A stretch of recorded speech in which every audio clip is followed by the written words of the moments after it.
this morning we're going to work on sewer lines back there where I did my water lines, I guess last week. But yeah, we're actually going to do hopefully 8 sewer lines in 3 days. So this will make for kind of an interesting video. But we've got to tap the main on this, and the sewer main is right out here, which this is going to become a new alley down through here. But right now where I'm standing was actually in the basement of an old middle school. So you can imagine that this main below me right here is about 13 or 14 feet deep. And it gets more shallow as you go that way. But what we're going to do is try to dig one big hole here for these two, and then these two, and then we'll move on down and dig another one. So we'll have one hole, and then I'll have to kind of space them out a foot or so. But maybe we're going to start with this one. It'll go first, and then a foot down. I'm hoping we'll have that where we tap that main. This one will go here, and then this last one will be at the end of this. So I'm going to start trying to get my lines dug over to the alley for today and get everything cleaned up. And if we can't time, we'll start digging. I thought I was going to have a shoring box show up. I guess I'll explain what I'm doing here. I got pipes. I don't have any paint, but we want the sewer tie-ins fairly close to the property line, which is right there at that pole. So I'm going to 45 them over to these pipes. I just kind of got these laid out as a guideline. We'll 45 them, and then we'll 45 them again where they run straight out to the main. And we'll do the same thing. That one will probably just come kind of straight out because it's on the back, and that one's kind of the same way. But these two will 45 over from there to there, and then straight to the main.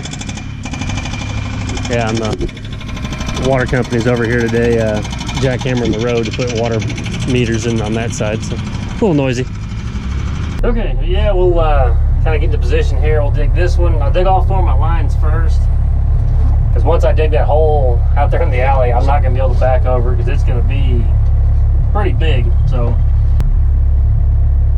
pick me up I got another GoPro. I got the Hero 7 yesterday, so I'm going to start trying to maybe add another camera to the mix, where some of this stuff I can get 2 cameras set up and try to get some better, different angles on some of this stuff. I try to kind of do it right now, where I'll dig a little bit and I'll get out and put the camera down in there, or vice versa. So maybe I can capture a little more, save a little more time by having the 2 go, maybe time lapse one and then get the other one where I got the different angles going in here. So I don't know, I'm gonna just keep trying.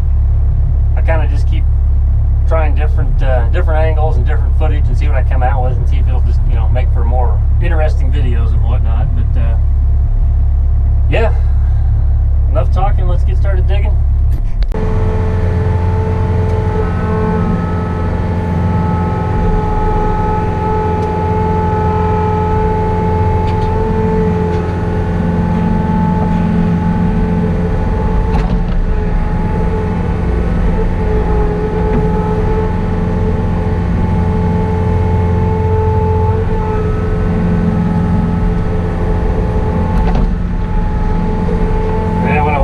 Come out from here, and we got to put their 6-inch check valve and then their clean out. We'll come kind of straight out so they got room for that, and then we're gonna just step it down like 2 feet. We'll just kind of dig them a wider hole right here, and then we'll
I've got a huge mess, but yeah, I got my 4 lines dug out to the alley today, and I started digging up the alley, but our shoring box didn't show up. I guess their trucks broke down. So the plumber's actually going to go in the morning and be up there at 8 o'clock and pick it up. So I just thought I'd kind of wait, but and I think the power company's supposed to be over here in the morning too. They got a line truck that they can hook onto this pole and hold it, because this makes me a little nervous. We're 4 or so feet both sides of it, then we're going to be 14 down here, and I don't know, I just don't want to loosen up the ground and have that pole kick over, because it's got a lot of weight on it with that transformer and those lines. So yeah, like I said, it didn't take quite all day. I did some grading and cleaning up for the concrete guys so they could get another concrete truck in there, but I tried to get it kind of marked off, so maybe if someone attempts to pull up in here, they'll see it, not which that hole's not super big, but you never know. So, and yes, I'm actually leaving my machine overnight somewhere, but I'll do this with the excavator when I have to. So we'll be back in the morning. I'll get digging it out. The plumber's help will be here to start putting all this in so we can get it backfilled, and I'm gonna work on digging this out. Hopefully about 9:30, 10 o'clock, he'll be here with the box. We'll get dug down and hopefully get this main exposed and get these 4 sewers put in there, and then finish cleaning it up on Wednesday. So for tonight, that's a wrap.